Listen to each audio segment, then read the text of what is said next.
Good morning, everyone. It's Monday, and this one is for my dear friend Alvin Washington, who officially passed away on Sunday. He is no longer in pain, he is no longer suffering. Alvin, buddy, your race is over and you won.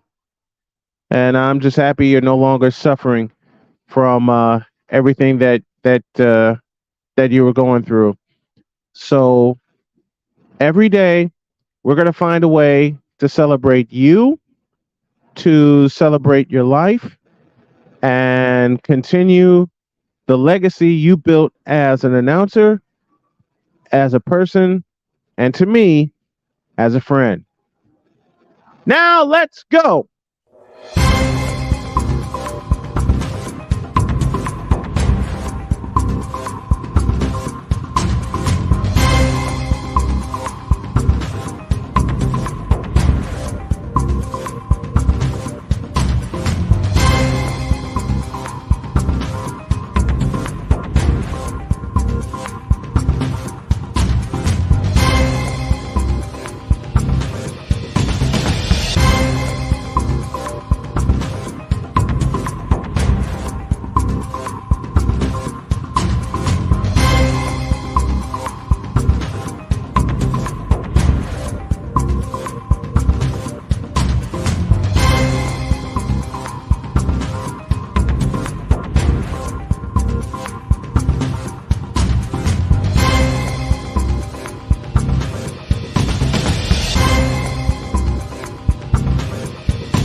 On your mark, get set.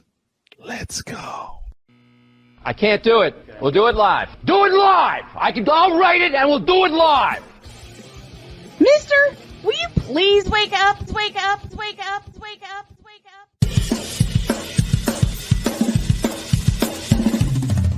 Good morning, Kevin Durant. You should have never left California. This Bronxexual will upset me in having to bring this teenage idiot from Wisconsin into a sports conversation.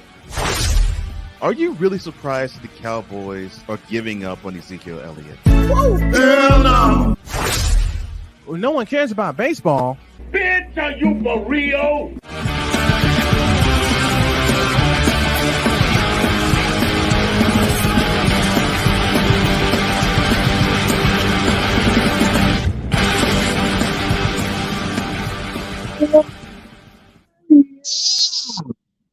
It's Monday and I'm on the road, and this is the final time I'll be on the road because the storm kind of forced this circumstance. I'll use this. I'll use both microphones. Doggone it. Good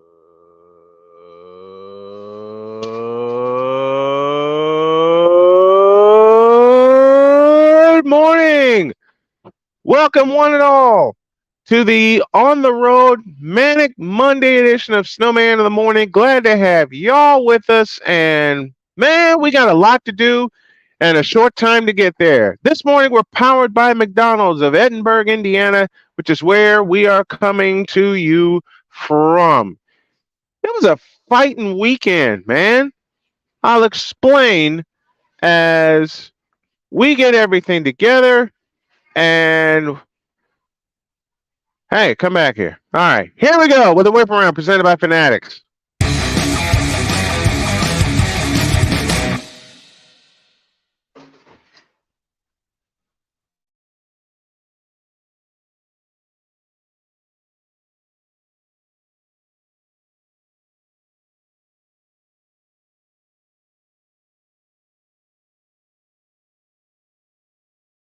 Down and then out, Tim Anderson of the White Sox, which should explain right there. I'll go ahead and use this microphone, which should explain right there the lack of fight. And I never thought I would say this about my hometown team, but the evidence is right there. That should explain right there the lack of fight with the White Sox. Period.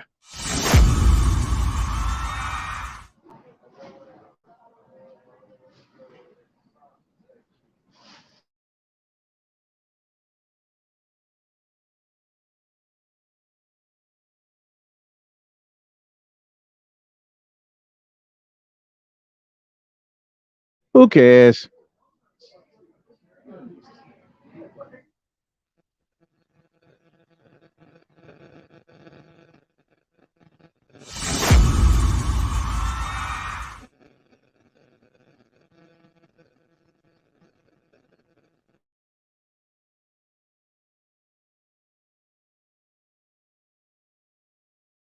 The New York Yankees is on the injured list with concussion symptoms amidst a lengthy slump. And you wonder why the Cubs let him go after they won the title.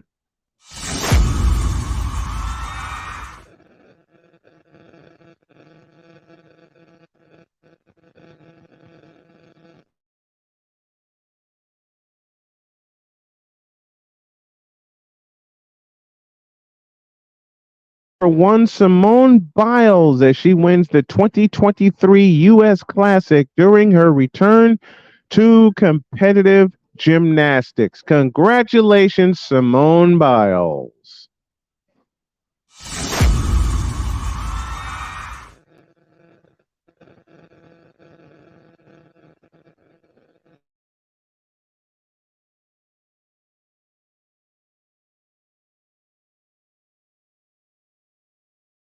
New Orleans Saints training camp.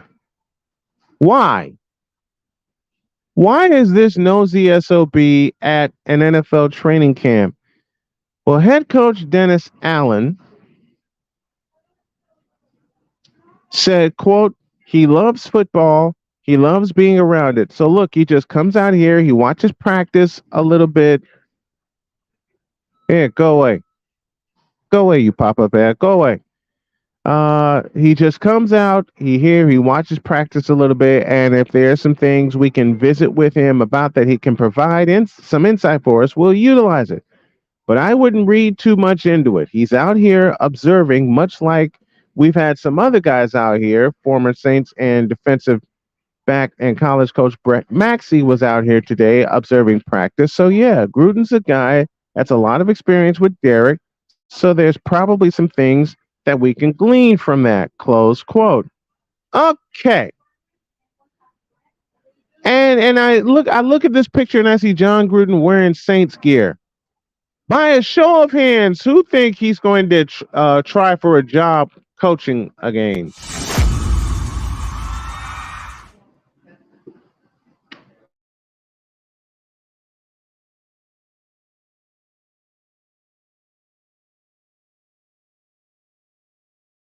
And that completes today's whip around.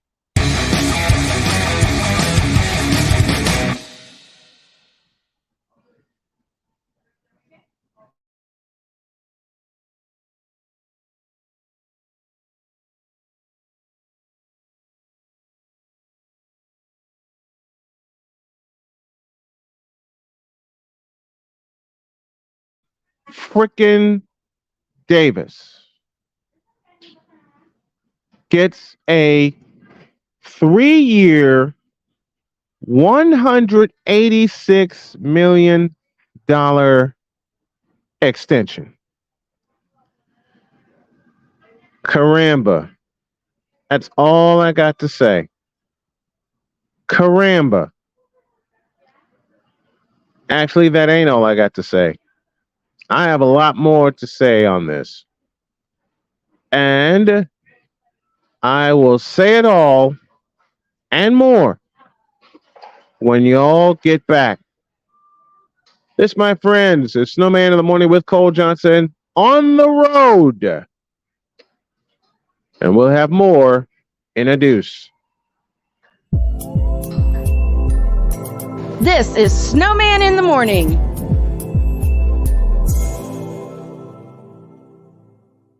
CSTV will air the Big Three, and I'll call the doggone games. Ice Cube, bring your show out west, and we'll handle it. I'm making a public plea right now. You want some fair coverage? CSTV will air your games, all of them, and I'll call as many as I can. We'll do a simulcast, television and radio. It's an area I know best.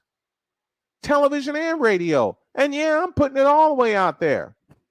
So you know what, Ice Cube? I'll make this plea right now. Me, a small time YouTuber, a small time broadcaster, according to a lot of people, which I don't listen to. Put your games on CSTV. Put your games on CSTV. Give us a little funding, and we'll do the rest. Where sports is the base, life and fun are the results. This is the Brian Snow Show. Your afternoons just got better with the Brian Snow Show. Weekdays, 4 p.m. Eastern. Come on aboard and enjoy the ride, folks.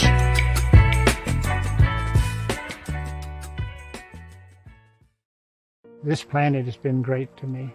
It's given me gifts that I can't even explain. It's given me adventures and memories I'll never forget.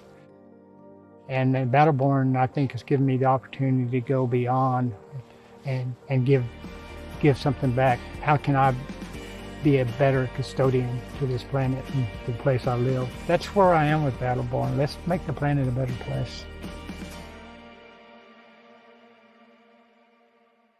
Now, I'm known as the guy who can fix just about anything, but the technology in most appliances requires very special training to fix. And that's why my family has Choice Home Warranty. Choice Home Warranty covers over 25 major home systems and appliances. That's your AC, heating, plumbing, kitchen and laundry appliances, and so much more. Call Choice Home Warranty now before something breaks down. Get protection for your heating, AC, plumbing, kitchen and laundry appliances, and more. Call 800-973-6121. 'Cause we take this job so serious. What in the all types of blue hell? This is Snowman in the Morning with Cole Johnson.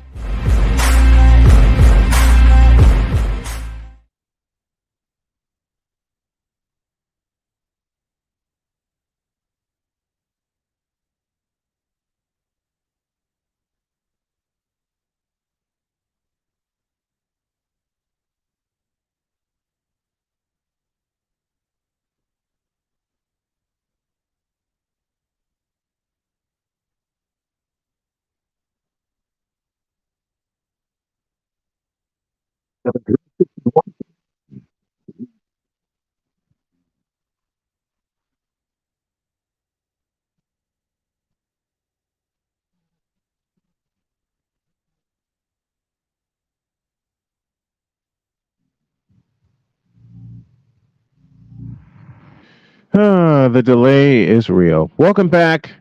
Here.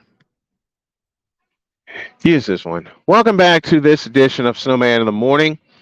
Glad to have y'all with us as we make there we go. Okay. Anthony frickin' Davis. Oops. Hold on a minute, y'all. Anthony frickin' Davis. I don't know what's going on here.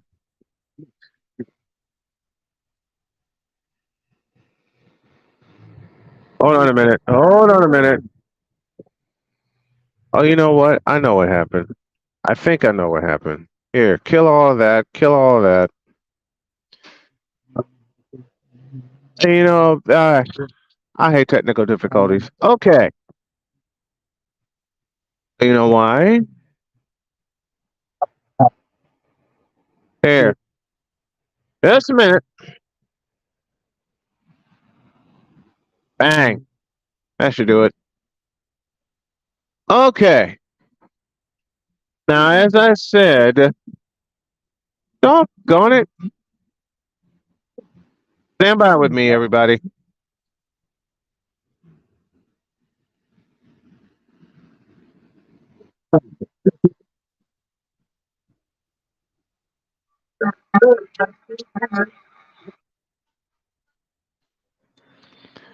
All right.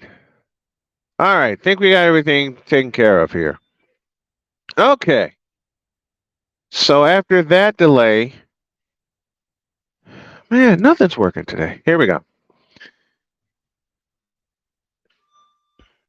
Anthony Davis has agreed to a 3-year, $186 million extension with the Los Angeles Lakers.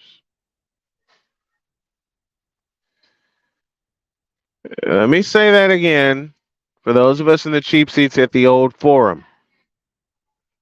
Anthony frickin' Davis has agreed to a, you ready for this? 3-year, $186 million extension. So, Mr. Offensive Glass,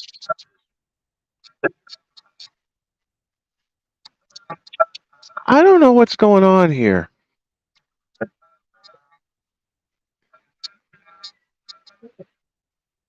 There is a, okay. Now,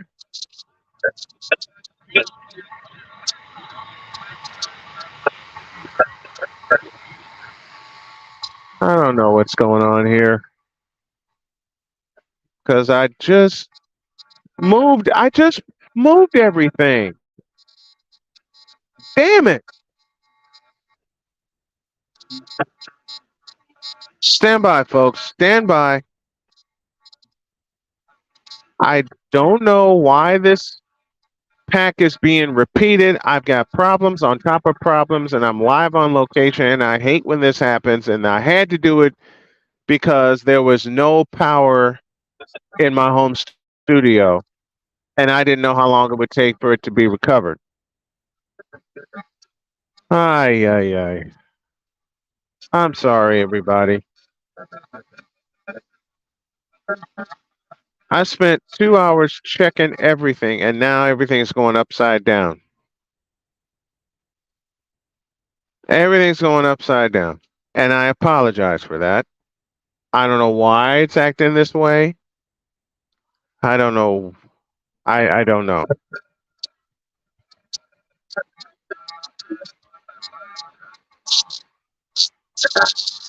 I don't get it.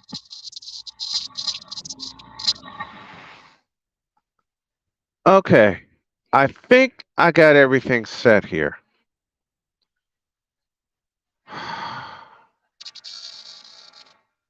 No, I don't.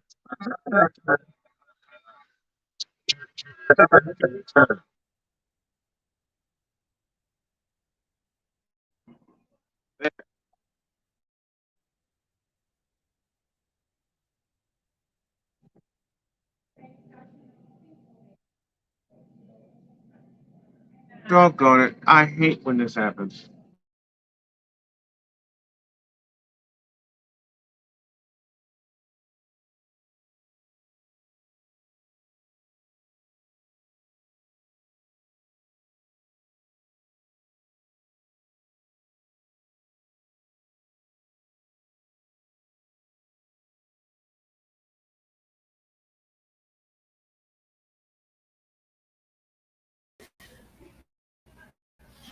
And nothing's working. Nothing is working right. Okay. We're going to try this again.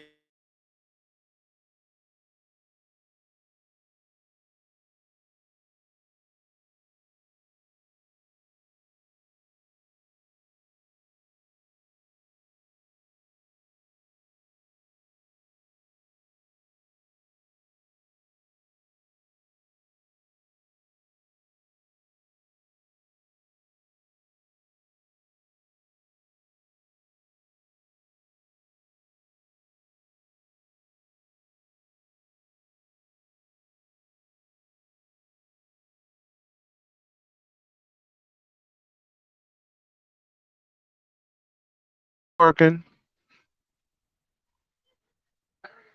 All right. All right. I think we got everything together. And I apologize for all this. Before I go on, let me explain why I'm on the road this morning. There was a storm that came through last night.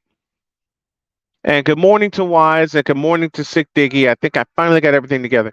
There was a storm that came through last night that knocked out the power to the house. And according to my daughter, it was supposed to be on within an hour, and I didn't want to take that chance. So I rolled out with my wife this morning and came here. I'm here at McDonald's, and we're going to make the best of it for both shows today. The In and Around Sports Debate is tonight, episode number 100, and yours truly will be a part of it, along with Kyle Nash and our esteemed host and my brother, Drew Willingham. That'll be tonight at 8 o'clock Eastern Time. Okay. Why is Anthony Davis signing a 3-year extension with the Lakers? Has he proven anything?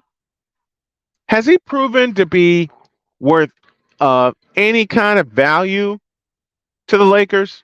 Any at all? No? Good answer. I just don't understand why that deal was made. Because LeBron certainly hasn't done anything for them. And Anthony Davis hasn't done a doggone thing either. Yeah, I said it. And I mean every word of it. Anthony Davis hasn't proven or done a doggone thing. Listen, you know what?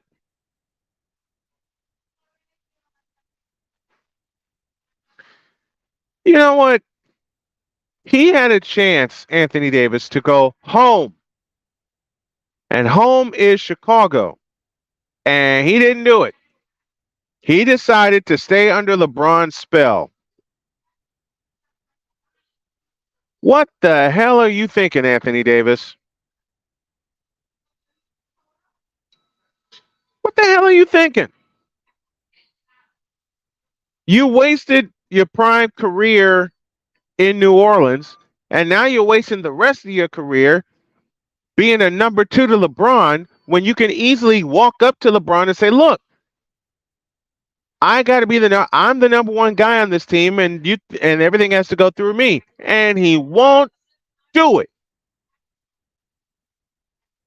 He won't do it. Because somehow, some way, when he tries to have that conversation, it's like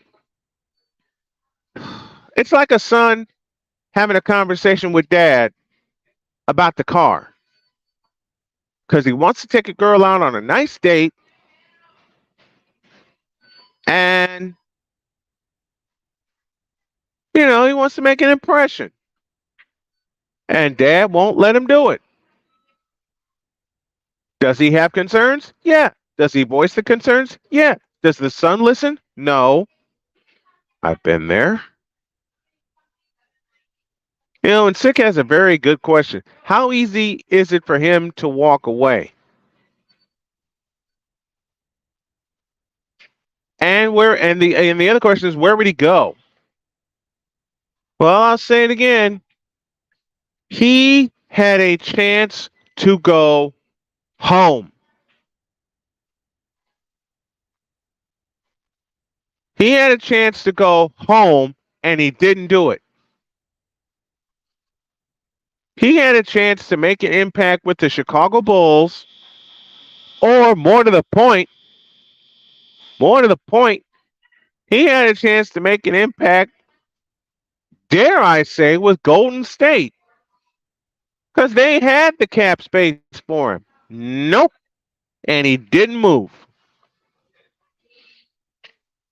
And the Lakers gave a $186 million extension to a fellow who has yet to play a full season in the NBA. He hasn't played a full season in the NBA. Shouldn't that be of a concern? What's always said? Your best ability is availability. And he hasn't been available at all. He has not been available at all. You're talking about a guy going into his 11th year, and yet, I hate to say this about Anthony Davis, but I'm going to go ahead and say it. Anthony Davis is wasting the rest of his career being a number 2 to a mediocre basketball player. Anthony Davis should be the undisputed, unquestioned leader of the Lakers right now. And he won't take that chance. Why? Number 6 is there, or number 23, or whatever the hell number he decides to wear. He won't do it. And it's stupid to me. It is quite stupid to me that he won't take that chance. He won't walk up to LeBron and go, hey, the offense needs to go through me. But at the same time, knowing LeBron being the way that he is, LeBron will look at him and laugh. And I know I'm swearing on a Monday, and I shouldn't be saying this word on a Monday, but they're tied together, so I'm using it in this case. This is absolutely stupid. It is wrong. It is sick to see a player of Anthony Davis's caliber be chained, tied up, tied down as a number 2 player to the most mediocre player on the dang planet. Yeah, I said it.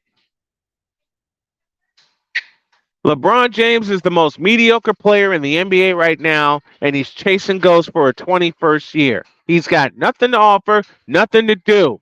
Period.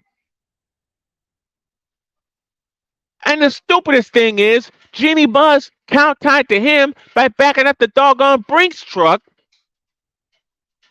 to a guy that's only played an 82-game season one time. Between the two of them, they've only played a full 82-game season once.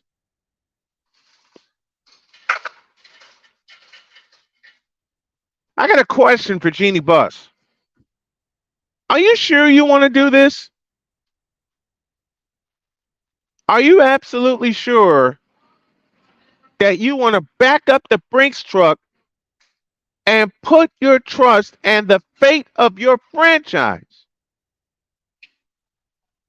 on a player who has yet to play a full season in the NBA and a player who is so doggone mediocre it's not even funny?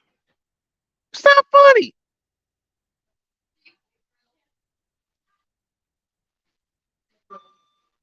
You know when I said when I said when LeBron got his extension, that was the biggest mistake Jeannie Buss ever made? I lied. This is. Because now you're count tied to 2 players that can't deliver a full season. At some point in time, they're going to get injured, and you're going to wonder, what the hell do we do now? And Anthony Davis, I feel for you, but then again, I don't. You had the chance to go home, and you didn't take it. That's on you. We got some coffee coming up after this.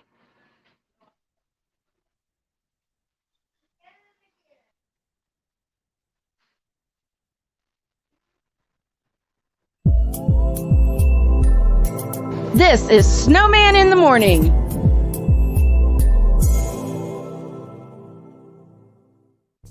What do you get when you watch or listen to the Life Happens podcast?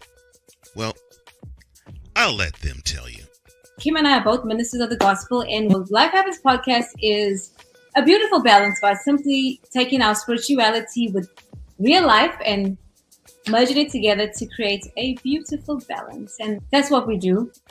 BS3 Network proudly presents Life Happens podcast, where Christianity and life intersect. Live every Wednesday at 7 p.m. Central.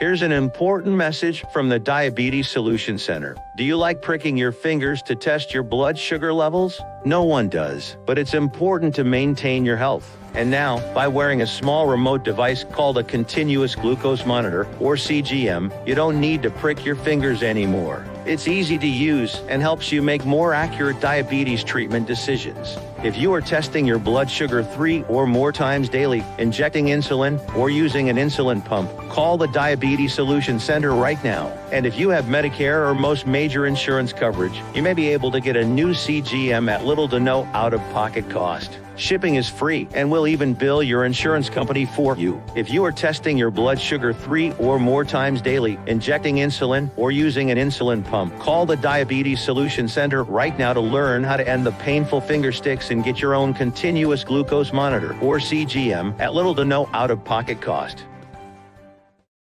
'Cause we take this job so serious. Man, I went home that day and talked to my wife, Vicky. And Vicky was like, "What's wrong with you? You pissed off?" "Yeah, I got this partner I'm working with back in the radio station. Man. The Negro be lying." What in the all types of blue hell? Yes, it's Snowman in the Morning with Cole Johnson.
on y'all that title.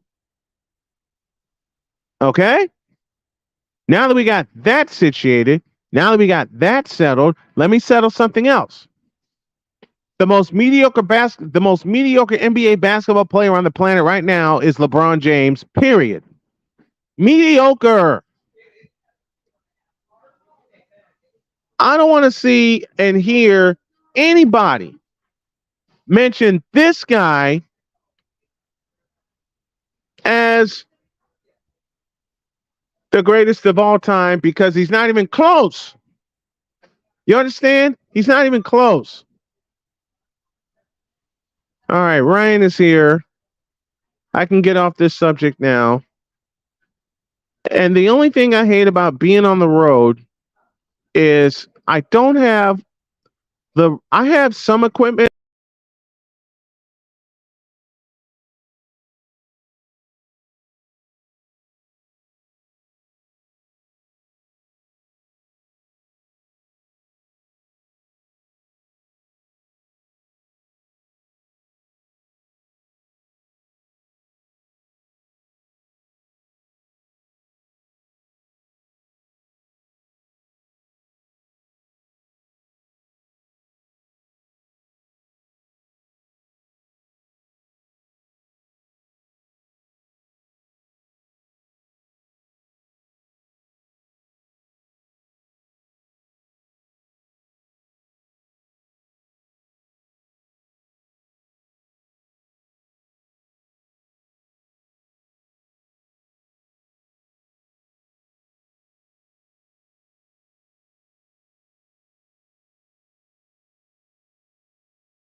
Did you ever have one of those days?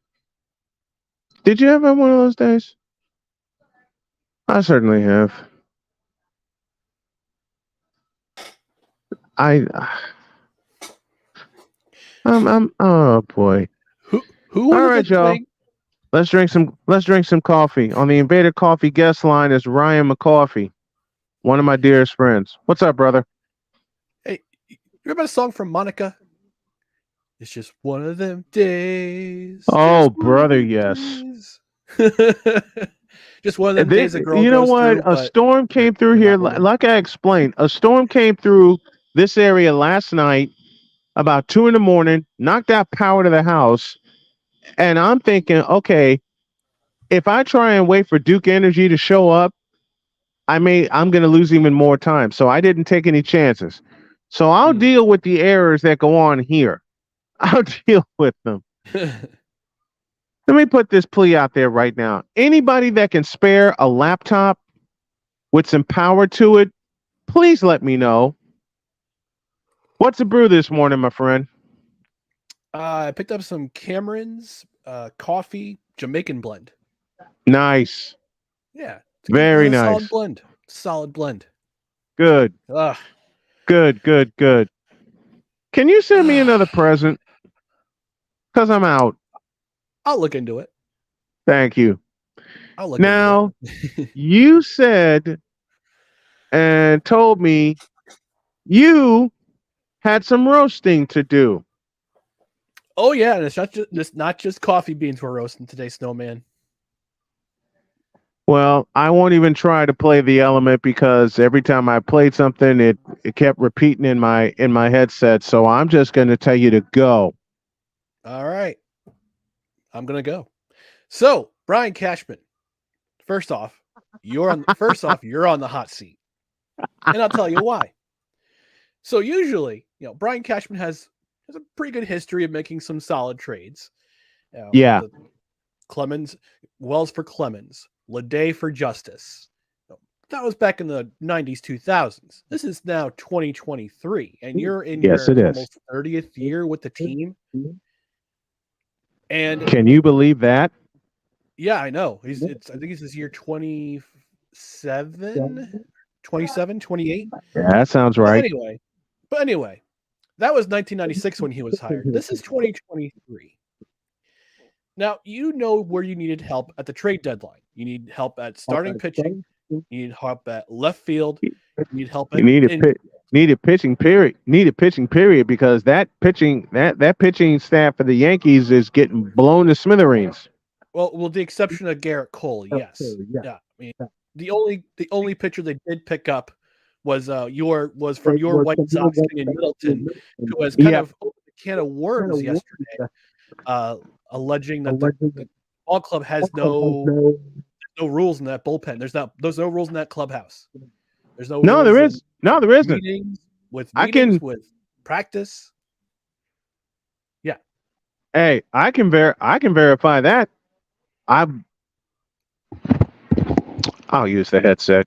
There's nothing there. And I've went off on the White Sox before, and I'll probably do it this afternoon. Keep going.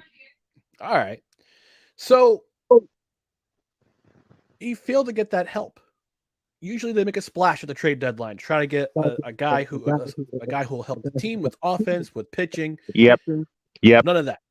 No. Nothing. And I think there's two parts to it. First off, it's Hal Steinbrenner trying to convince him to save money so you have to pay the luxury tax every year. Right. But I have a feeling they're going to try to go after Shohei Ohtani in free agency. I don't think he'll sign with the Yankees. I think he'll stay on the West Coast. But I think he's also sold. You want to know where I think Shohei Ohtani will end up? Dodgers. No, hell no. Really? Hell to the no. I think he's going to Northern California. Well, you know what's funny is that I mentioned in the comment section the other day the Giants almost signed Aaron Judge in the offseason. Yeah. They offered him more money for more years, but Cashman somehow convinced him to come back to the Mets or the Yankees. Excuse me. Sorry, I swore. Yeah. I didn't mean to say the Mets. I said it again. But I think the other part of it is Cashman was sold snake oil by Aaron Boone, convincing him to go the analytics route. Yeah. And because of that, he suffered from analysis paralysis at the trade deadline. Right. And I could kind of see the fact that Cashman was losing his touch with the trading last year. Yeah. When he traded for Harrison Bader, who, when he's on the field, he can spark the offense, but it's just too bad he's made of glass. Yep. Gee, I said that a few times today. That entire outfield is made of glass between Judge, Bader, Stanton, who to his credit's been crushing the ball lately, but he's somewhere hovering right just above the Mendoza line right now. I think he's batting 203. Yeah. And he traded Jordan Montgomery, who was arguably the best left-handed prospect the Yankees have had since Andy Pettitte. Traded him to St. Louis. He's now with the Rangers on a pennant chase. And on top of that, you trade him for Frankie Montas, who lasted all of 8 games, won up on the IL, and is probably not available until next month because he had arthroscopic surgery on his shoulder. Right. And on top of that, there was rumors that Cashman at the trade deadline was looking to deal Gleyber Torres, who right now is the Yankees' best hitter, hitting a paltry 270. I mean, that's how pitiful this Yankee offense has been this year. Your leading hitter is hitting 270. 270. Yep. 270. And they got 7 runs yesterday, and they lost. They came back from 5-1 down and lost. The Jake Myers. Because instead of keeping Jordan Montgomery, you trade him away for an off-injured outfielder, and you sign Carlos Rondon, who has been a disaster area. Absolute. Look, we knew that with the White Sox. Sorry, he's been disaster area like my father gave me a talking to about language, so I'll just say he's disaster area like as opposed to a disaster area. My apologies. No, you know what? Go ahead and say it. He's a disaster. Okay, we knew that in Chicago after he threw his no hitter. After he threw his no hitter with the White Sox, what has he done since then? Nothing. I wanted the 2021 version of Carlos Rondon. Yep. Instead, we get I'll take that 2023 version. I'll take that. To conclude this portion of the hot seat, I gotta say, well, Cashman has a history of making some really game-winning moves, some transcendent moves. It just seems evident. It just seems very evident he doesn't have the it factor anymore when it comes to landing a big trade or free agent signing. And I think it's a case of like any outfielder or any pitcher, he's got a case of the yips when it comes to the Yankees. And I have a feeling, and this is a bold prediction, I think at the end of the season, if the Yankees miss the playoffs, I think both Cashman and Boone are gone. Because they've become so unpopular. Can I echo your opinion that you said some time back that they should have been gone? Can I echo that? Gone after last year. Yep. They should have been gone before that. Because look at them language. They're above 500, yes, but they're languishing. They're not doing anything. No, and they let their veterans play. I mean, Josh Donaldson is still playing on this team. Why? How? Why is he there? Why is he there? Why they have Isaac kind of and they have prospects. Good ones. Yes. Good ones. They have very good prospects, and they're letting them sit in AA and AAA and letting them just rot. Yep. And pretty soon they will be traded too. Yep, which is the unfortunate part. They will be traded too. And I also have to wonder if Hal Steinbrenner is going to wind up selling the team because he can't take this anymore. He's not his dad. The guy who is very similar to his dad when Mr. Steinbrenner passed away was Hank. And unfortunately, he's gone too. Yeah. So you don't have that owner to fire up the fan base. You don't have that owner to fire up the front office. That's gone. It's all about right now. Hal is all about the bottom line. It's all about the bottom line. It's all about getting subscriptions to the Yes Network. And this is, and Yankee fans, hear me out. Listen to me. Look at me, Yankee fans. Look at me. I'm going to take my glasses off. This is how serious I am. Oh no, the glasses are coming off. Yeah, I look weird now. If you want to make an impact and tell the front office how you feel, cancel your Yes subscription.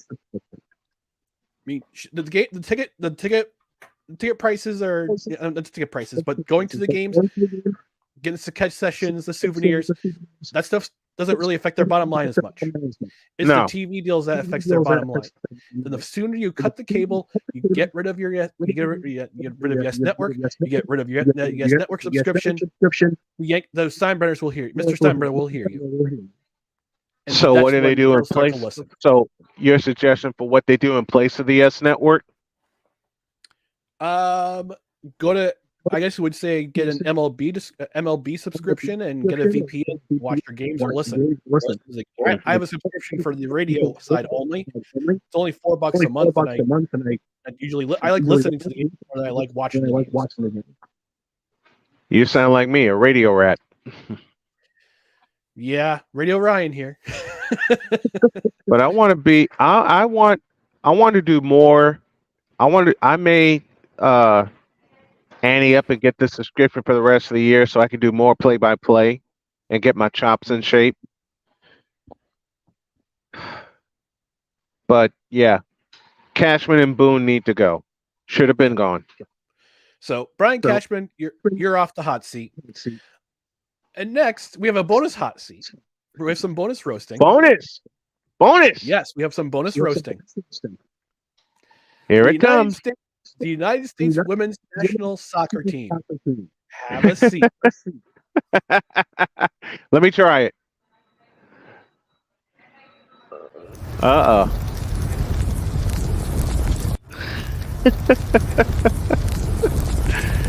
going to enjoy this one. All right, sick 'em. All right, U.S. women's national team. They've been in the news for quite a while about how they're quote woefully underpaid unquote. When in actuality, they get paid more than the men's team because they get extra benefits. They negotiated extra benefits in their contract. So not only they get paid more, but they also get additional benefits on top of that. Shout out to Nate the lawyer. Watch his really great breakdown of the contracts for the U.S. men's and women's national teams. So when the men's national team advanced to the World Cup last year, they got out of group stage, they went to knockout stage. Right. They earned $7.5 million from that. Actually, it was $15 million. It was $15 million. It got split in half. But again, wow. The women got paid more because they negotiated extra benefits in their contracts. So now here we are, leading up to the Women's World Cup, defending national champions, defending world champions. And they came in, it just seems like they came in with a sense of entitlement. We're entitled to this World Cup title. We did, look at us, we did so much for women's soccer going forward, for the national team. We negotiated these contracts, and our poo don't stink. Like crown us. Just crown us. We did so much for you. Right. So much for you. So they beat Vietnam in their group opener like they're supposed to because it's Vietnam. But their lack of patriotism was shown because you see a video of half the team with their hand over their heart singing the national anthem beforehand. Right. The other half of the team with their hands behind their backs, not singing at all. Mm-hmm. And I'm sure they had their reasons. They wanted to be stoic on TV. They were in the zone. Yeah. I think that part of it is crap. I think that is the fact that they were protesting for whatever reason. They're, the whole social justice thing. Leave that stuff behind. Okay. You're representing your country. Yeah. You are representing Stars and Stripes. You are representing the United States of America, okay, on the world stage. Mm-hmm. If you want to, why are you still wearing the uniform if you're not going to act like you want to be part of the team by singing the national anthem? If you believe that there was perceived injustice that's still going on, you should have just stayed home. Yep. So arrogance, lack of patriotism, lack of national pride. And in group play, they barely got out of group play. They beat Vietnam, which is you're supposed to beat Vietnam. Yeah. They fought back against the Netherlands to draw. And they drew against Portugal and almost lost that game. They almost did not make it out of the group stage. They should have lost. But that's not what made me lose my mind. Was that draw? What made me lose my mind was after the game. You see Fox showing coverage of players taking selfies with fans, dancing around the field because they made it on a group stage. And Carly Lloyd, God bless her, Carly Lloyd, the great Carly Lloyd, one of the greatest, arguably the greatest goal scorer in U.S. MNT history, goes on the air and rips them, just absolutely undresses them on national television, saying this is embarrassing. This team should be embarrassed. This team needs to be more focused for the next round. And you're celebrating and taking selfies like you just won the group. Very similar speech to the "Get Off My Lawn" speech by Alexi Lawless in 2018 when the U.S. men's national team was trying to actually failed to qualify for the World Cup. They did. Then came the knockout stage. Scoreless draw against Sweden. They go to PKs. Go to penalty kicks. Yeah. Sweden's making all their penalty kicks. And then a certain blue-haired loudmouth comes up Sorry. Oh Blue-haired, no. loud-mouthed individual comes up, and Oh she no. shanks it wide to the right. Trying to aim Bad. for the right corner, Shanked it bad. and just shanked it. Now there's some conspiracies that she missed it on purpose. I don't think that's it.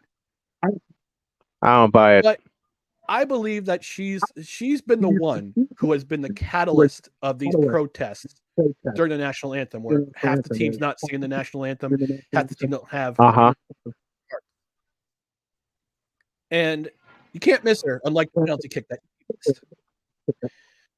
So this law, I think, is beneficial because it gives the a chance to cleanse what I believe has become a toxic culture in that locker room.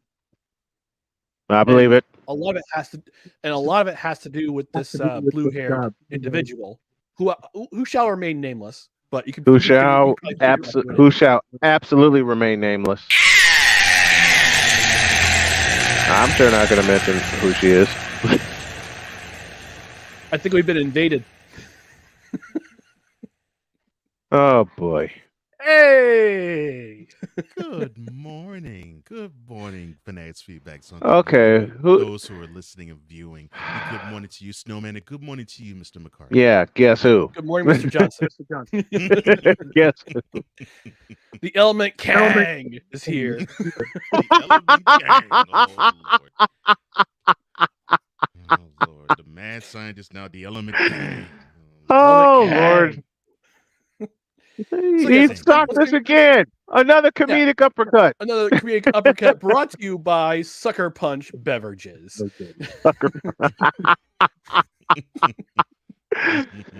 He always finds a way to deliver it. Okay, keep going with flavor that packs a punch. Trust in Sucker Punch Beverages. Sucker Punch. So you were waxing poetic, Mr. Oh Lordy.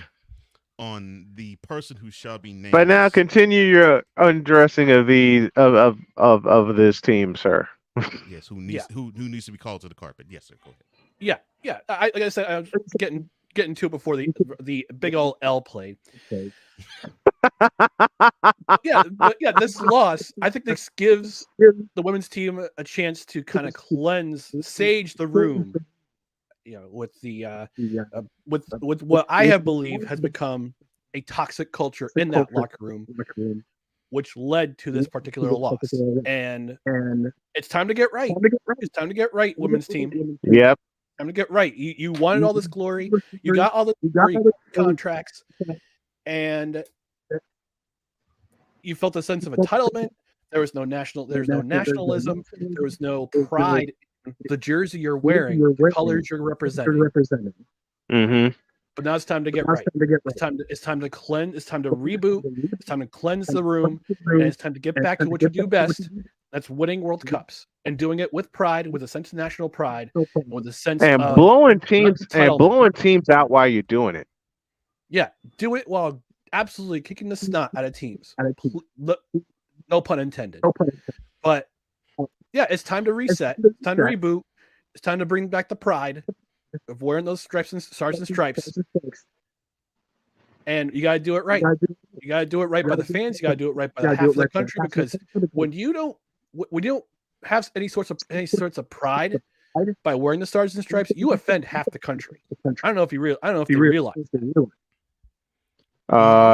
They don't. They know. I don't think it's no. I think it's care. True. And I think that is a bigger problem. Yeah. So, ladies, you're dismissed from the hot seat.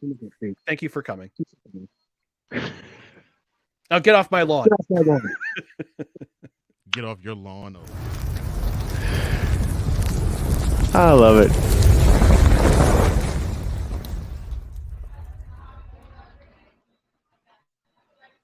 Off your lawn. Oh, good Lord. I had to channel my inner Alexi Lawless for that one. I haven't seen that guy in a long time. He's now a lead analyst for Fox. Yeah, I figured. I figured he had to have some high post somewhere, because I have missed hearing him in his commentary. Oh, he's excellent. I love Alexi Yeah. Lalas. He's I do too. he's brilliant. Great analysis. Love Yeah, him. yeah. All right, gentlemen. Hate to run so soon, but I gotta take off, go back to work. But Well, tonight, no credentials required. We're doing our review of Ford versus Ferrari, and we hope you tune in at 8 p.m. Eastern. Great movie. It's a great movie. Yeah. And what's funny is that I was headed to my parents yesterday to do a visit and just do a little light cleaning. And part of the way there, guess which car I happened to follow? A Ford GT. Wow. Yeah. Interestingly enough. Life entertaining art. Okay. Yeah, good. for real. Well, as he joins us every single Monday at the bottom of hour number 1, he takes his leave of us, which is a sad thing. Ryan McCarthy of No Credentials Required fame. We thank you, sir, for always joining us and lighting up the chat as always. Thanks, guys. Appreciate you. Appreciate you too, man.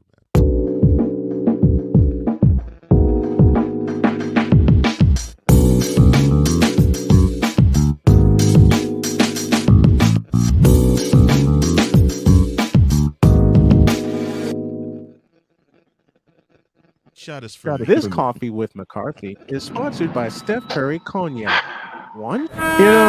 And it's lights out. Monday is on the road when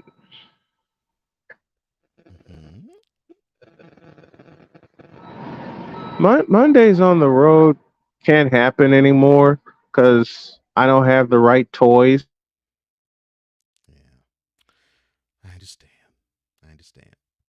But, of course, all of you have the right toys because hour number 2 begins right now. Time for hour 2 of this spectacular. Ryan McCarthy now joins us this morning. That's what you need to do to beat Josh Allen. You need to make him uncomfortable. Hour 2, time for some Spivey notes. And here's Jay. Well, I know he's only in his 3rd year, but they're just wasting Justin Herbert. Hour 2, the hardest working content creator I know, the playmaker. Hey, LeBron James, the greatest scorer of all time. Hey. Hour 2, the one, the only Christopher Dietz. They rewarded Ohio State for not playing, and they punished USC for playing. Hour 2, Sam Shady. Oh, man. It's been a roller coaster ride if you were a Philadelphia Stars fan. Hour 2, that's Big Ben, the man in charge of the BS3 network. And if I see Kurt 2 Chainz Cousins out. Hour 2, Chris Bay's joining us. Oh my God! Oh, this game! Oh, way to go, Sammy! Hour 2, was El Jefe. Oh man, I thought I missed it. What in the all types of blue hell? Time for hour 2 of this spectacular, and it starts right now.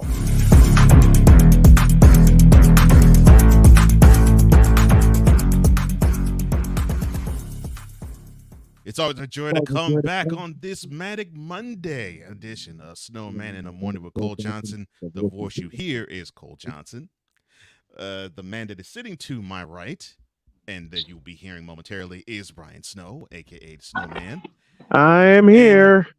11:10 is the time. 10 after the hour as we begin hour 2. How are you this morning, kind sir?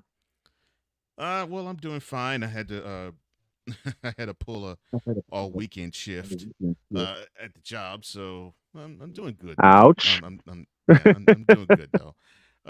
Can't complain. Although I'm starting. I guess I'm starting to feel the doldrums of the sports calendar. You get when you only get excited for the possibility of a strong pennant race. And training camp / preseason in football. Yeah. And pretty soon NHL preseason will get started, and it'll be next month, right? That'll be next month. That'll be next month. Man, same thing with the NBA. My wife uses a CPAP machine. Right. And both of us were zonked out, and all of a sudden she wakes up because her machine went out, and then I hear her say the power went out. What? Yep, power went out. So that forced my hand this morning. My daughter was worried. My wife was giving me mess about it, but she knows, how important this is to me, and she's like, "You just make sure you have a great show." And at the end of the show today, I made a promise to Harlette Washington, Alvin's dad, that I would do a short tribute for him and for the folks that he worked with. That'll come up at the end. That'll come up at the end of the show today because he is finally resting, and that piece of news came down Sunday, and I was a wreck. I was a wreck. I've told you this story privately, or this experience privately, but and doggone, I can't believe now it's been 7 years. But yeah, I had a boy I was real tight with. I mean, everything was great. I mean, and there was no sign at all of any impending trouble or danger or health scare or health Right. or health atrocity. So my wife and I are in the house, and we get this message that my friend is entered into the hospital. And this is like sometime in the fall, about 7 years ago. And I remember speaking to him the week before, and then I was like, okay, so he's in the hospital. Okay, well, it probably is a precautionary thing. They'll check over some things, and he'll be fine, and he'll go back home. Yeah. 2 days later, we get a message saying that he died from pneumonia, and we were just blown away. And I'll admit, it took me about a week to really recover mentally, because I had learned that, man, grief can hit you hard, and it can hit you in ways you didn't Man, expect. grief is something else. And what makes this one difficult, what made this one difficult, and I'm through it now. I can't say I'm over it, because you'll never get over that. I'm through it. You ain't getting over that. I'm glad that I'm through it, but man, for a good while, and probably every now and then I get hit with the, man, but he was my age. Yep. He was my age when he passed He, away. man, Alvin was going to turn 51 next month. 51. Yeah. He was less than a month. He was less than a month from turning 51. This This would shock me. This would shock me if I knew Alvin. This would shock me hard too, because I'd say the same thing. Like, oh, like, man, he's close in age to me. I'm like, wow, what am? Hopefully, I'm. and it's I got sent a message from a lot of the folks that he worked with and a lot of things he was doing in my hometown. It's like, wow. Not only did he lay an impact, he laid a foundation. And now I'm reaching out to Biggs Radio right now. I'm reaching out to Biggs Radio, and I'm telling them, if y'all want to pick up my call of the Chicago Football Classic or anything that I do with the city of Chicago, please let me know. Please let me know. Because it's only right, to me, it's only right that their station be one of the stations we syndicate the football game to. Yeah. It's only right. Yeah, I agree. Now, your thoughts, my friend. Let's have some fun here, speaking of Chicago. Shoot. You kind of heard me go completely off on one Anthony Davis and how Jeannie Buss just screwed up the franchise forever by cow-tying to him and cow-tying to you-know-who. Oh, cow-tying more to the you-know-who, but yeah. You put the right word in. Cow-tying more to you-know-who. I will ask this question simply and very bluntly. What in the blue hell are... No. Chris Bass. What in the all types of blue hell are they thinking? What the hell? What the hell is that? All right, I'll put on the analyst hat first. Now I get that. I get that we are coming If on.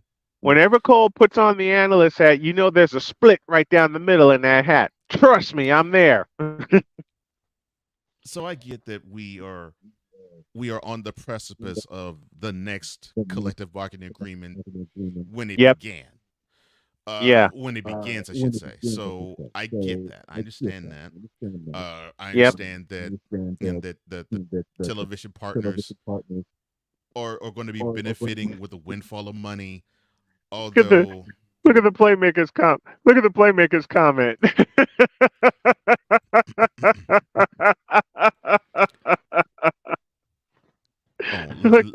Let me do this right.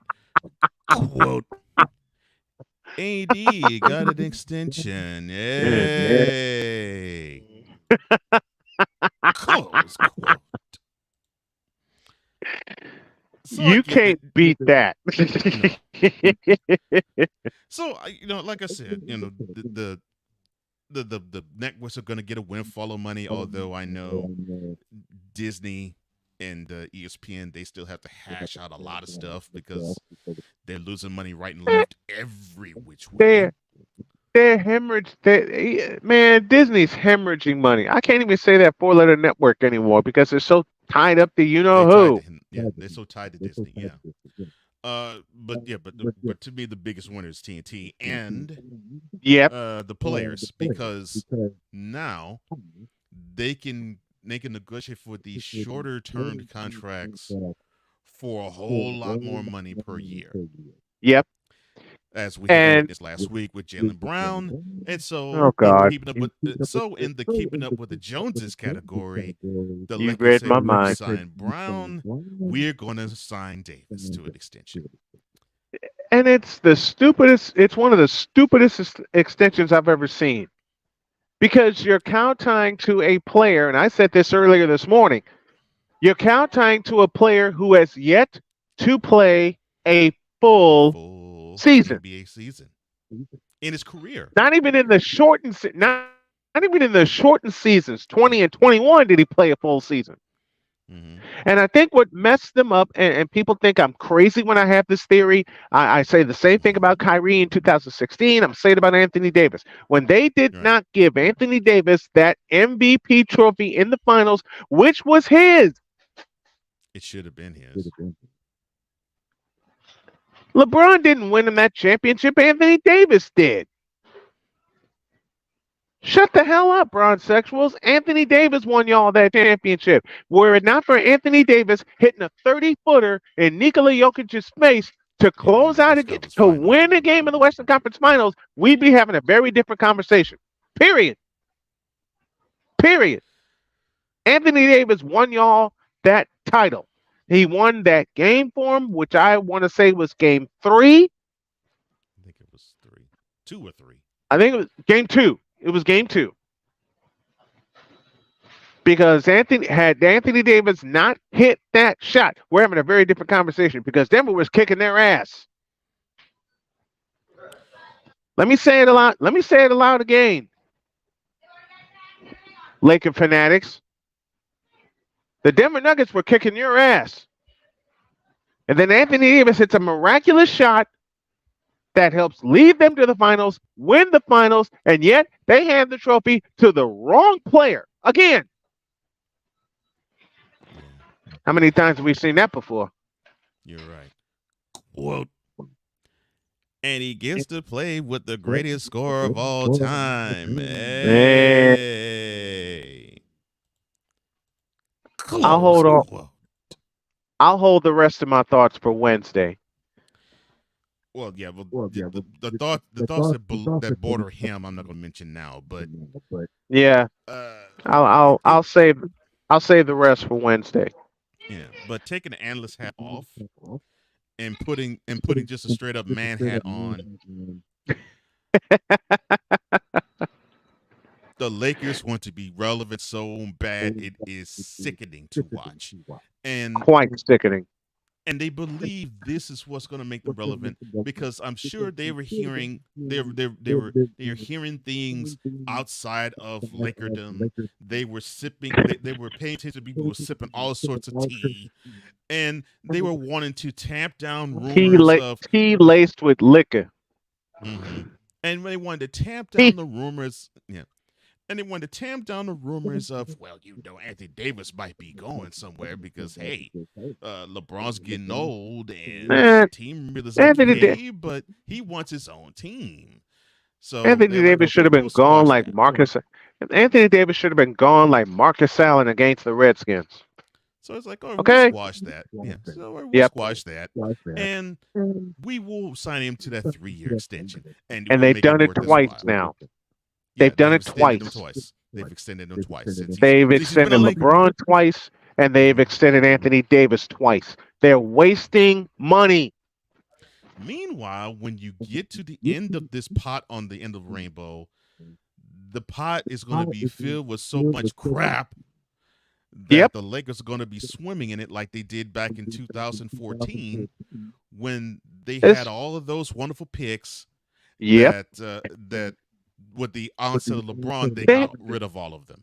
They had the team. They were building a team. They were doing it the right way with the young guys and having a coach and Luke Walton before the allegations came out, which he was proven innocent of. They had the team together and they blew it up because the most mediocre player on the doggone planet showed up. And so when they basically traded their future everything for a ring, they basically Los Angeles Rams. Anyone? They screwed the future up, and now that they have their ring, they're scampering to try to do things to get another one before this ends.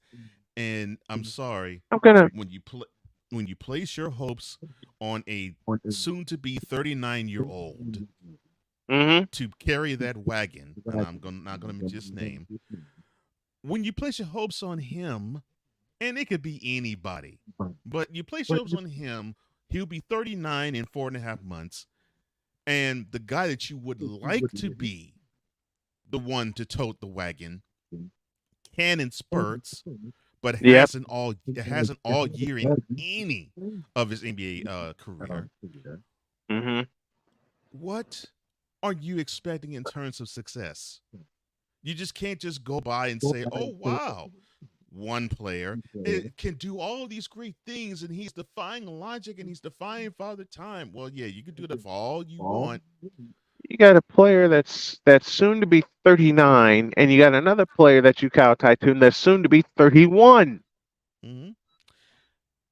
At the end of the day, you're now looking eastward, if you're in LA, to the Rockies, because you're seeing the team that you're going to have to dethrone. And you couldn't dethrone them last year, and you were younger, and you were better. And you know what's strange? Try to dethrone that team who's going to become older, more experienced, and now more confident, while you get older and less confident. And not only that, you have to deal with a pissed off Warrior team. You have to deal with a pissed off Golden. Yeah. You're gonna have to deal with a very past year. Exactly. And since you eliminated them, you haven't done a doggone thing. You got swept by the Nuggets. You haven't made your team better. So you're gonna have to deal with not only a pissed off Warrior team, you're gonna have to deal with the world champion Denver Nuggets. Oh no! By the way, if they can get their acts together, you actually might have to deal with a PO'd Grizzlies team too. That ain't gonna happen because the Grizzlies is great. I know that. I know the possibility is there, but the Grizzlies, in my opinion, are scrambling. Well, because they're going to be minus John Morant. Well, no, I'm not debating that. Right. The addition of Marcus Smart I like, because I think they addressed the fact that they did not have an adult in the room. Now they have one. Yeah, a shorter version of Zach Randolph in terms of attitude. Which that's not a shorter version of Zach Randolph. which that isn't a bad thing if his head is screwed on straight, and Marcus Smart's head is. So Yeah. They have the adult in the room. I'm looking at it from that aspect, not from the team actually probably maturing and getting better, and they have a whole lot of talent, because they do have a lot of talent. They are going to get more mature. The question is, can they actually become a cohesive unit? That's why you say no, and I understand why you say no, because we saw that they were supposed to advance. They were supposed to advance this to this year, and they regressed severely. They were supposed to put a foot in the Lakers' ass, because they had the home court. They had the home court advantage.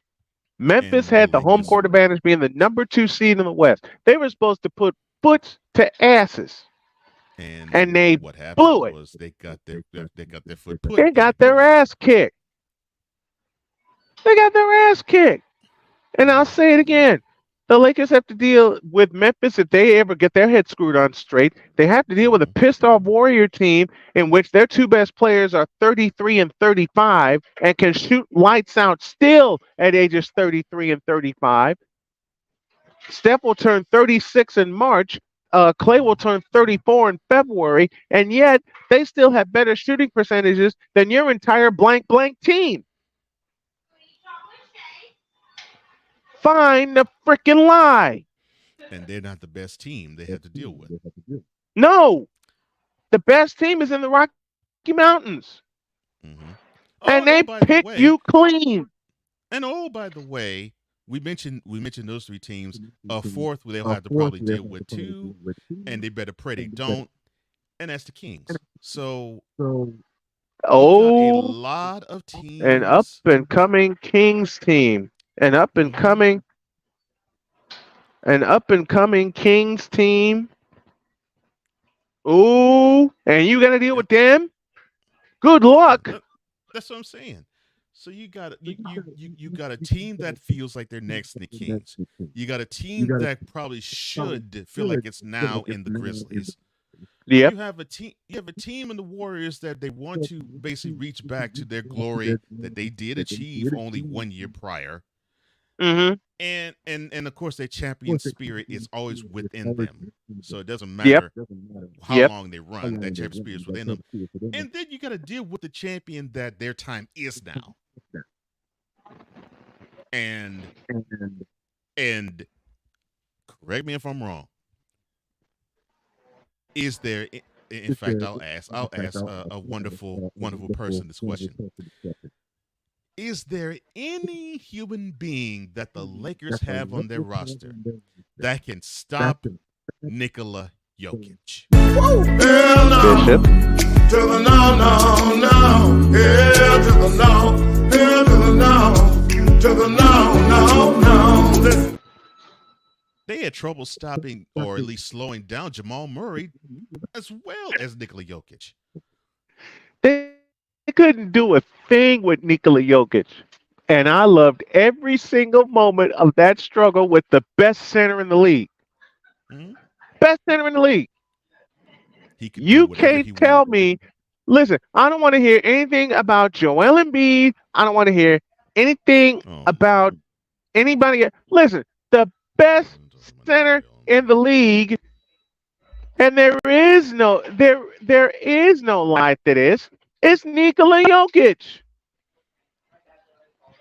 It's Nikola Jokic, and it ain't even close. And Nikola Jokic, I will say this until the cows come home, and they better come home this year. Nikola Jokic got robbed. I don't think he cares. I really don't think he cares that he didn't win a third straight. No, because he's holding the two most important. He's holding the 2 most important trophies: the Finals MVP and the Larry O'Brien Trophy. That's what he cares about. Not necessarily the Bill Russell Finals MVP trophy as much. But he cares about he's got the Larry O'Brien trophy. He's got Larry O'Brien, first of many for Nikola and the Denver Nuggets, and I'm very, very happy for them. I am too. I'm very happy for them. I am too. Let's take a break. When we come back, we got some Spivey notes. Bryce Young is your starting quarterback. Hey, who the hell cares? Back in a minute. This is Snowman in the Morning.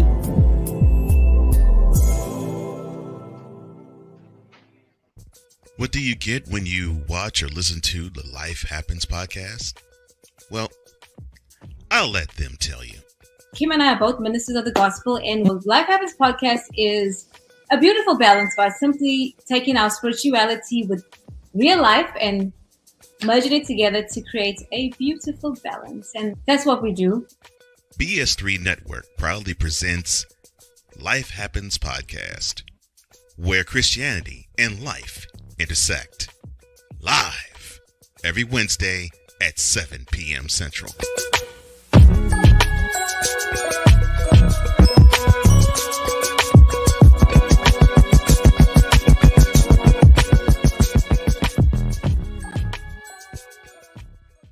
Here's an important message from the Diabetes Solution Center. Do you like pricking your fingers to test your blood sugar levels? No one does, but it's important to maintain your health. And now, by wearing a small remote device called a continuous glucose monitor, or CGM, you don't need to prick your fingers anymore. It's easy to use and helps you make more accurate diabetes treatment decisions. If you are testing your blood sugar 3 or more times daily, injecting insulin, or using an insulin pump, call the Diabetes Solution Center right now. And if you have Medicare or most major insurance coverage, you may be able to get a new CGM at little to no out-of-pocket cost. Shipping is free, and we'll even bill your insurance company for you. If you are testing your blood sugar 3 or more times daily, injecting insulin, or using an insulin pump, call the Diabetes Solution Center right now to learn how to end the painful finger sticks and get your own continuous glucose monitor, or CGM, at little to no out-of-pocket cost. 'Cause we take this job so serious. Man, I went home that day and talked to my wife, Vicky. And Vicky was like, "What's wrong with you? You pissed off?" "Yeah, I got this partner I'm working with back in the radio station. The Negro be lying." What in the all types of blue hell? Yes, it's Snowman in the Morning with Cole Johnson. Well, here's two Negroes that ain't lying. Welcome back to Snowman in the Morning with Cole Johnson. I am Cole Johnson. Brian Snow is on location, and soon to join us is Jay Spivey, and we'll get into some Spivey notes, of course, with all things North Carolina sports and probably all media, along with other sports shenanigans that are afoot in today's game, in today's world. But before we do kick it over to Spivey notes, if you can phrase in one sentence the Pac-12 in their life, what would that sentence be, sir?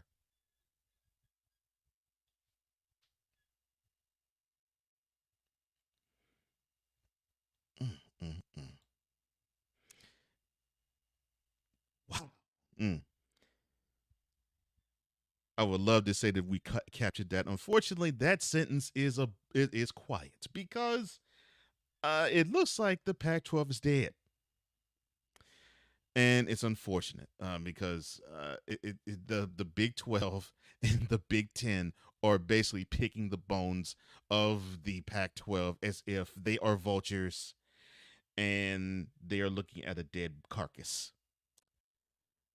Because now remaining in the Pac-12 is University of California, Stanford, Washington State, and Oregon State. And it would have to be really, really horrible for teams like Cal and Oregon State, possibly even Washington State to a degree. Well, it definitely Washington State and Oregon State because they're seeing their in-state rivals go to another conference. And as for Cal, they are loosely tied to UCLA, so that's problematic. I'm sorry, your sentence, sir. The Pac-12 has been picked clean. I'll use the sentence that my friend Corey's mother used when she told me about a funny incident that she cooked a big turkey and she didn't even get it. She said to me, I come home and they rape my turkey. That's what happened to the Pac. That's what happened to the Pac-12. And here's the funny part. You had teams that were wanting to go to the Pac-12 15 years ago. Yep. And the Pac-12 got severely raped by the Big 12 and the Big 10 because the Pac-12 was so stupid. You know what killed that conference? Letting in Colorado and letting in Utah.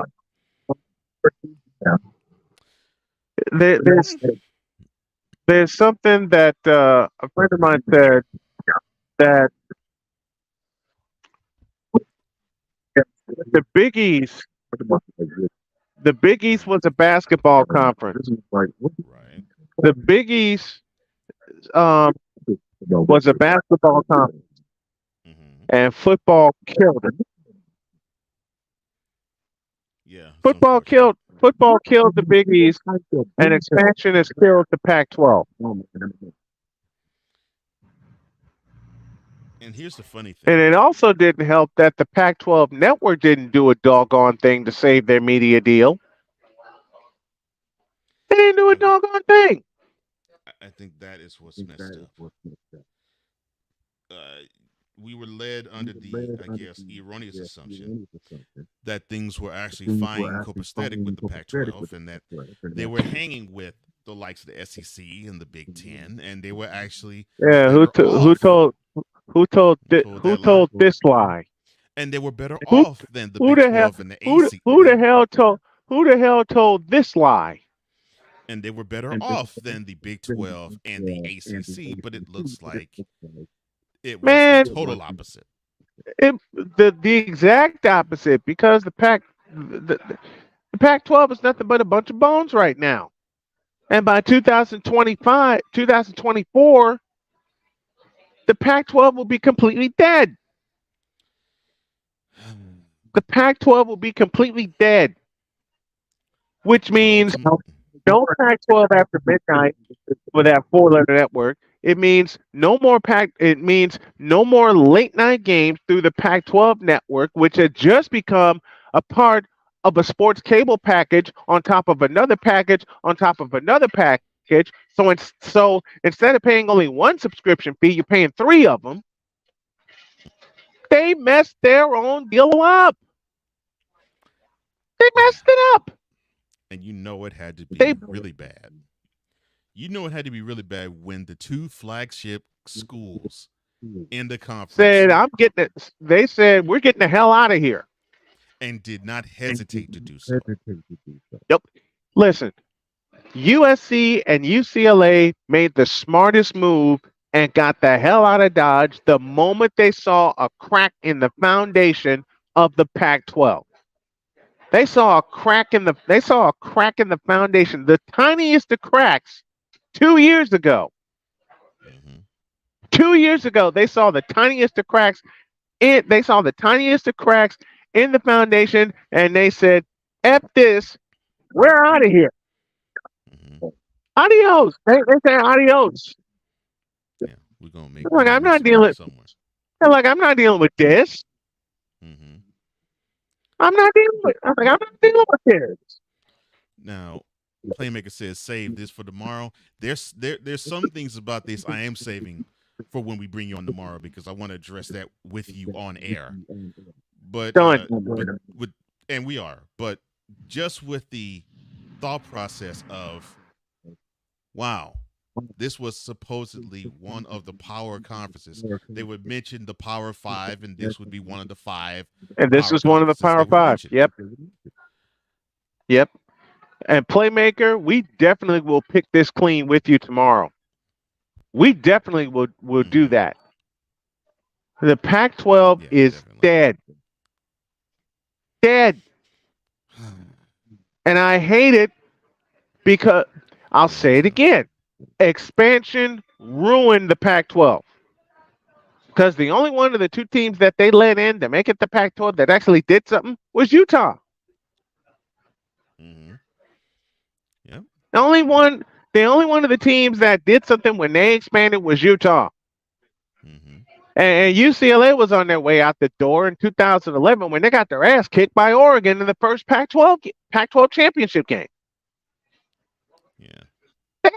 They got murdered at Autzen Stadium. Yeah. And it looked like the Pac-12 finally got it right when they started holding their championship games at a neutral site, i.e. Levi Stadium. Mm-hmm.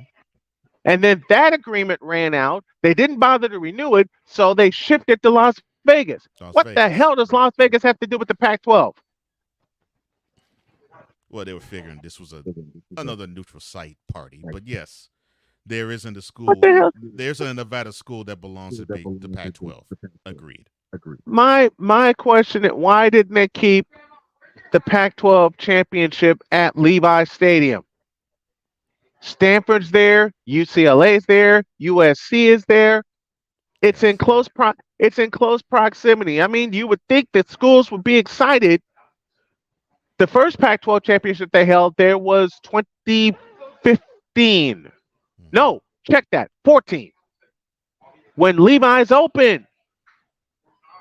The year that Levi Stadium opened, they moved the Pac-12 championship to Levi Stadium almost immediately. And usually you have to wait a year to move your conference championship because normally they had it on campus. Remember, they had it on campus of the highest seed. They had it on campus of the higher record. Now, Levi Stadium opens, bells and whistles everywhere. Hey, let's go to Levi Stadium. And you know who's that? You know which school in the Pac-12 that was a walking promo for? Stanford. Yeah, because Stanford's down the way, not that far. Stanford's barely 30 minutes from Santa Clara. Palo Alto's barely 30 minutes from Santa Clara. And barely 45 minutes from Frisco. You had the Northern California corridor all to yourself, and you blew it. You moved the game to Las Vegas, and for what? You haven't drawn a sellout crowd at Allegiant Stadium yet. Meanwhile, you had Levi Stadium in your back pocket. You had Stanford University in your back pocket. And you had a sellout crowd in your back pocket. Because every year the game was at Levi Stadium, there was not a seat to be had in the house. You had 70,000. You had 70,000 people at Levi Stadium, easy, and you blew it.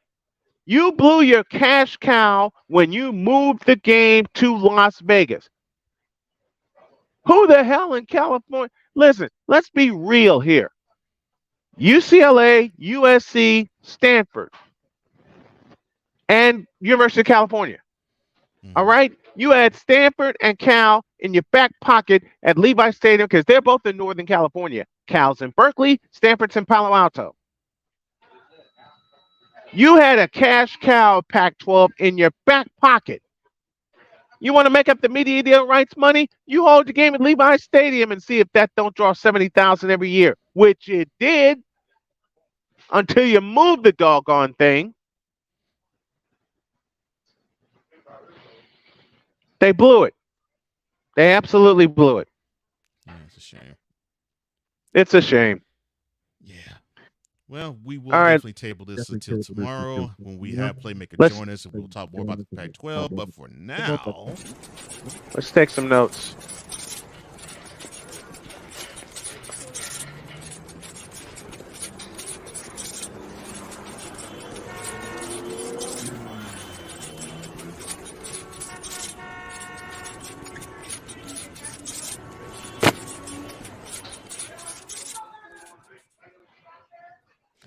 And joining us on the Invader Coffee guest line, one Mr. Jay Spivey of North Carolina, and we are entering the Spivey Notes. How you doing, man?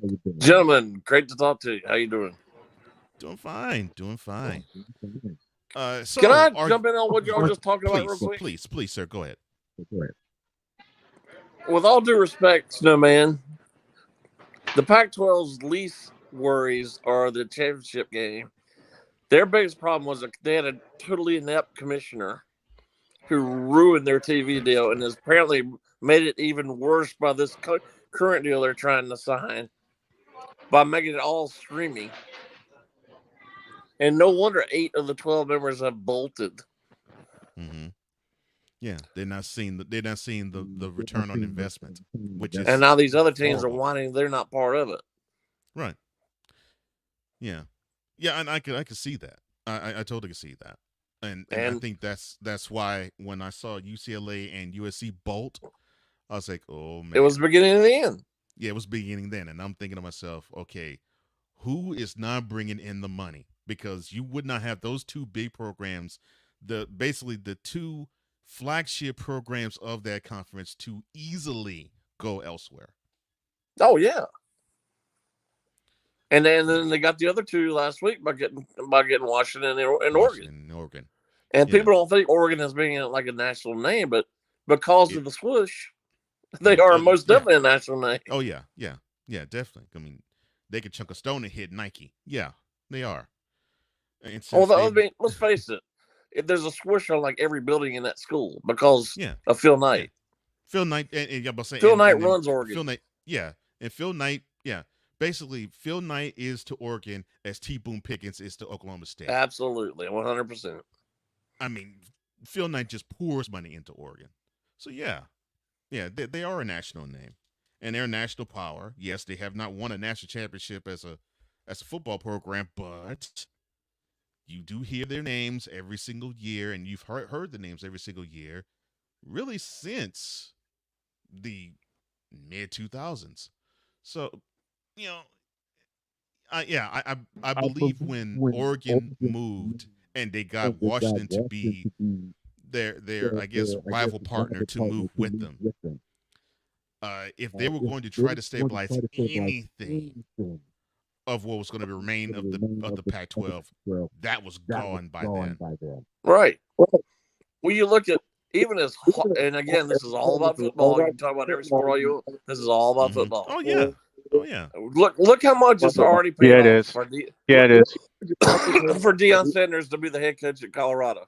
A horrible team. Yep. And then they end up being the first team to leave. Well, I guess the third team to leave after UCLA and Southern Cal left.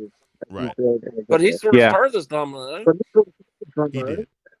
He is the one that started this snowball. Started the and recent Jay, let me ask. Yep. And Jay, I said something earlier. A few minutes ago. Expansion killed the Pac-12 because when they were the Pac-10, they were quite strong, and yet they let in Colorado and Utah, and the only one of those two that actually did something was Utah. That started the downfall, in my opinion. Well, I think it's that Larry Scott didn't see. I mean, they never had any prime games for the most part. You can't listen. I love them, but the majority of people don't. I mean, I'm up to 2:30 in the morning every Sunday morning watching these games. But the majority of people are not going to be up at 11 o'clock watching the start of a game. Yep, right. They're not going to. Especially, and if you think about it, if it was Stanford back in the late 2010s. People stay up and watch. Why? Christian McCaffrey. Or Luck. They'll watch Stanford. Yeah, or before then, Andrew Luck, right? Or Andrew Luck. Thank you. But now the Pac-12 network messed up their deal by not getting one done. Well, the second thing let's face it. Go ahead, Jay. The Pac-12 network is dead. Yep. It's probably in a casket. The conference itself. It has not been said as much, dead, but that network dead in a is casket. Dead. That network is dead in a casket, and it's been dead in a casket. It's more dead than the conference itself, and the conference is already in the casket. Yeah, absolutely. The conference is dead and buried. Speaking of dead and buried, let's have some real fun here. How many times are we going to see Bryce Young dead and buried and planted in the dirt this year? Well, it won't be until week 1 because I'll be shocked if he plays in these preseason games. I'll be shocked too, even though it has been said that he'll start a preseason game. I don't see it. I don't see it coming. He might get 3 snaps and come out then. Yep. That's what I'm thinking. They'll go 3 and out. He'll come out, and that's that. That's what I'm thinking. The game coming up, it might be like a series. Listen, We and know then what a it might be media two circus. series the next We know exactly what a media circus is going to be in Spartanburg this week with the Jets playing that scrimmage with them all week. Oh Lord! Oh dear It's going to God! be a media circus. Oh dear God! Yeah, they're That media. scrimmaging all week, and then they're playing on Saturday. I think it is. Yeah. Right. Listen, Jay, do you remember the media circus that happened when the Panthers were born and they played at Clemson? I went to a game that year. I saw them play the 49ers that year. It's going to be worse than that. It's going to be an absolute circus in Spartanburg. It's going to be worse than that because I went to a game at Clemson when the Panthers were playing. Matter of fact, I think it was the 49ers game. I was there. I think when they played the 49ers, I was there. I think that was the game I went to. But man, it's going to be worse than that. It's going to be worse than the franchise when they were born and they were playing at Clemson. It's going to be worse than that. Speaking of worse. Yes, sir. So, I know. Speaking of worse, I see a fan in here. I see a fan in here with a Cubs hat on. What in the world is that? I know that. Man, look. I know. Just a minute, y'all. There's a Cub fan in front of me, and all I gotta do is splash this hat just to mess with him. I'm not happy with him after the weekend. They took 2 out of 3 of my Braves. I'm not happy with him either. We'll get to baseball in a second. So I know that Bryce Young has not taken an official snap yet, and he won't either. But has the hype train already started? Is Bryce Young already better than Cam Newton in Carolina Panthers' eyes? Oh my word! Oh my goodness gracious! Only Cole could deliver that kind of comedic uppercut in my stead since I'm no longer in North Carolina. But oh my word! There's a tweet that I saw of Cam Newton's achievements, if you want to call them that. Oh, yes. And you know where I'm going, Cole. And Jay, you know where I'm going too. I know where you're going. You know where I'm going. There's a tweet out there that says that Cam Newton should dear be. God. First ballot. First ballot. Yes. Should be. Yeah. First I don't have Hall of Fame. I don't have to complete the thought because y'all already know what the thought is of Cam this Newton fool. Should be a first ballot Hall It's of a Fame. joke. Come on. It's a big joke. It's a the stupidest thing I've ever. Man, they're the same people who think LeBron's better than Jordan. Yeah. Oh God. Jay, I actually had coffee and my stomach didn't turn upside down. Don't make my stomach turn upside down with that thought. I have a real good friend who sends me tweets every single day about how much LeBron is better than Jordan. No, you don't want to see it. He can send me 50 tweets a day, 100 tweets a day. It's not going to change my opinion because Michael Jeffrey Jordan is a million times better than LeBron James. Amen to that. Hey Jay, you think you get tweets from friends about how better LeBron? Hey, Cole. Right here. I salute also. Now, Jay, you were with me for 2 years while I was in North Carolina, and we had this discussion on the air, and yet Bronsexuals attacked us both, and then Cole brought the segment over to my show, and A, it's been fun, and B, it hasn't been a struggle to find content. I'm going to tell you something. Bad. Too. I'm going to say something that I saw in a picture earlier this year, and I can't believe I'm going to repeat this, but y'all remember the fateful night, and I'm using that word with a lot of disdain, that you know who broke the scoring record? Mm-hmm. Y'all remember that night? I do. Yes. Yes, I do. Yeah, there's a picture that popped up the next day, and I want to hold this for Wednesday, but I'm going to put part of it out there. It read, open it. Oh, my Whoa. The king finally takes his throne. Oh my gosh. Close. Whoa. Now listen, in this picture, they had a picture of a throne. They had you-know-who walking toward it. And when I mentioned the names that were watching this BS, Julius, MJ, Kobe Bean. Listen, I mean, no disrespect to LeBron whatsoever. He's obviously a great player, one of easily the best 5 players of all time, more than likely.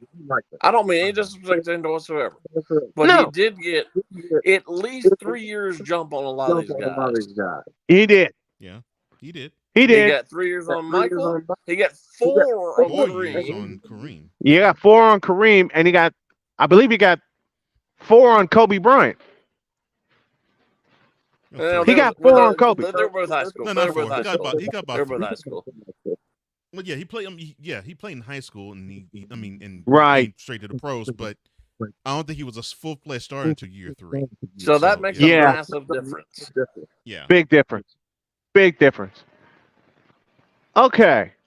Do you know how many points Michael would have scored? First of all, Michael would have broken Dean Smith held Michael back.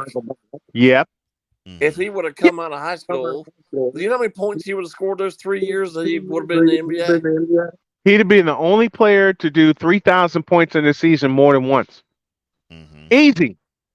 Easy. And let's not forget the year he broke his foot. Yep. Right. He'd have broken 3,000 that. He was on his way to breaking 3,000 that year. The only 2 players. Meanwhile, the only 2 players with 3,000 points in his. Yep.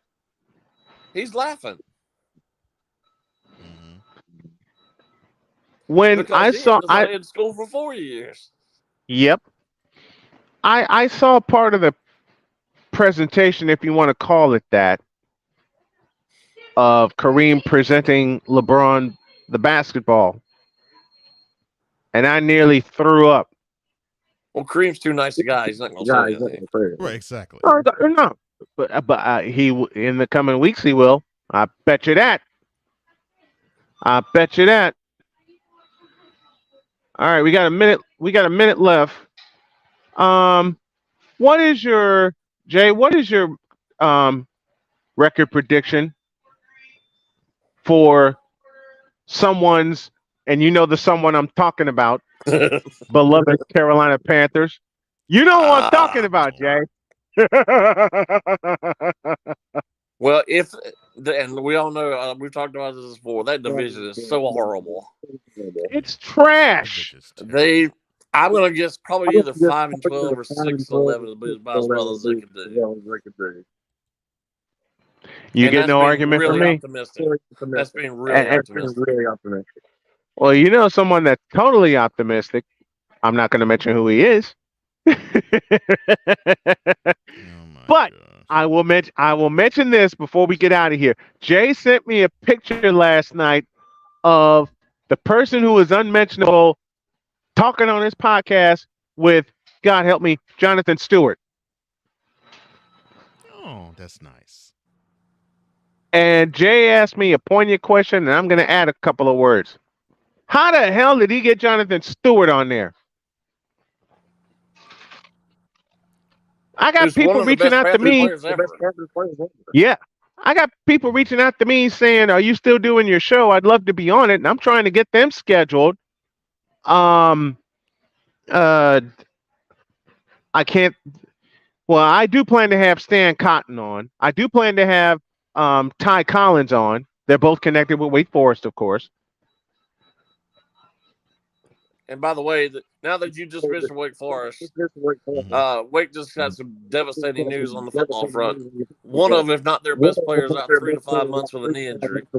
Donovan Green is out 3 to 5 months. Ouch. Ouch. His season's that gone. That just happened about 2 hours ago.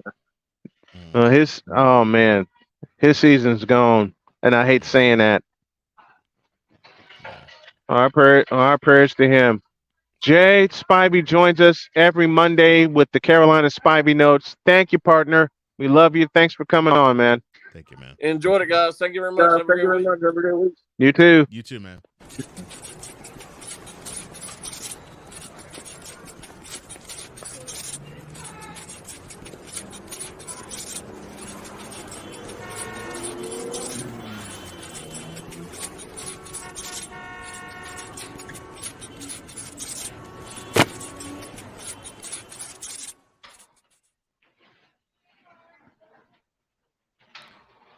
And that'll do it for this episode of Snowman the Morning with Cole Johnson. We hope you all enjoyed it. And for my wonderful partner, Brian Snow, I am Cole Johnson. Here to say parting as we always do. Take care. God bless. Remember to make your next move your best move. And always remember, if your dreams don't scare you, then they are simply not big enough. And all this week, you will hear Alvin Washington's voice from his final game at Triton College. I have it. And to Dynalyn Biggs from Biggs Radio, thank you for reaching out to me. And my offer stands. If y'all want to pick up my call of the Chicago 8.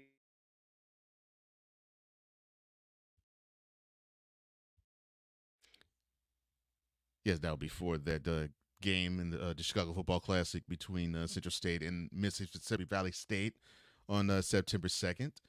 Hopefully, if you would like for us to give you that, we will definitely be glad to give you that. Dream big, do bigger. That's what we're doing. We're hoping you all in the listening and viewing audience are doing the same too. Our thanks to the Fanatics Feedback Zone. Thank you to Jay Spivey. Thank you to Ryan McCarthy. We hope everything is well with all of you for the rest of the day. Yep. Tune in where you see this wonderful man again this afternoon on the Brian Snow Show. That begins at 4 p.m. Eastern. And tune Your in dreams tonight. don't. In or out sports debate, baby. 8 p.m. That's right. I'm gonna on tear Media Tuesday channel. and I'm gonna tear that one up. I can't wait to hang with Drew and with Kyle Nash. And to my buddy Alvin, who left us on Sunday, your torch is picked up by me and everyone who knew you, who knew of you. We love you. We miss you. And partner, I know you're shaking, moving and grooving and shaking and baking from above. And we will do the same for you. God bless you. So long, everybody. See you later.